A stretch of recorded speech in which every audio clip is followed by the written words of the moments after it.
Greetings, I'm FruitNut, and thank you for stopping by. This is the first video in a series that takes a look at class spec DPS in vanilla World of Warcraft.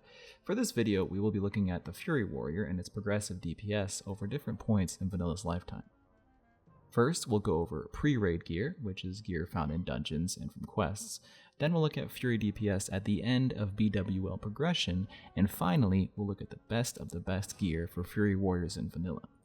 In these tests, we'll see how much DPS a Fury Warrior can do in a 4-minute fight, and then compare the DPS at the end. Now, before we begin, I'll say that this will not be 100% the best possible numbers for each gear level, as I might make a mistake, and I'll also say that this was done on a private server, where the stats and proc rates may or may not equate to actual numbers that we'll see on WoW Classic. That being said, I had a lot of fun making this, and I hope you'll enjoy. Let's get into it.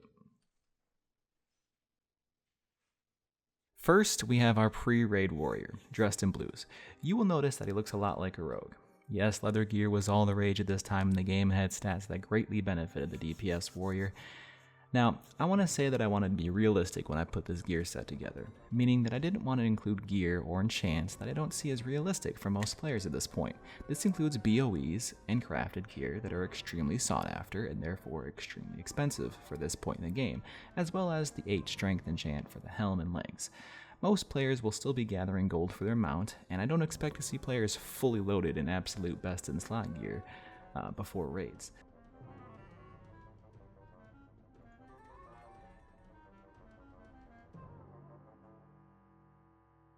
Next, we have the warrior with that absolutely iconic look. Here, we have mostly raid gear as well as a few PvP items. Now, I wanted to stay away from PvP items for the most part in this video. As I said before, I wanted to be realistic in my gear sets, so I did not put in any high-ranking PvP gear. That being said, I do feel like if you were at this point in the game with this much gear, I would expect you to do some PvP, especially when it comes to the rep rewards you can obtain, like Don Julio's band, or the Sentinel's plate legs, which I highly recommend you get as soon as possible. I again didn't include any crafted gear, as I think this will be a closer resemblance to what the standard warrior will look like at this point. And finally, last but not least, we have the Fury Warrior, best in slot, sporting 2 KT weapons, gear from Nax and AQ.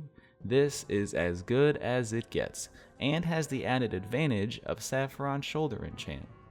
This will be about the DPS you'll be doing when you finally get it all. For these fights, I used the standard 34 points in Fury and 17 points in Arms. I did not use Recklessness because you won't be using that every fight with that long 30-minute cooldown. Okay, here we go.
So here we have it. Pre-raid gear at 488 DPS, Blackwing layer gear up that by 127 to 615 DPS, and the best in slot gear up that even more by 155 to 770 DPS. Again, these are not perfect numbers, but they're probably close. So I plan on continuing this series with other classes and specs. What do you want to see next? What's your favorite class and spec? Are these the numbers you expected? Did I make a huge mistake? Let me know in the comments below. I'd love to hear from you guys. And if you enjoyed the video, please press that like button down below. So that'll do it. Thanks again for watching, and have a wonderful day.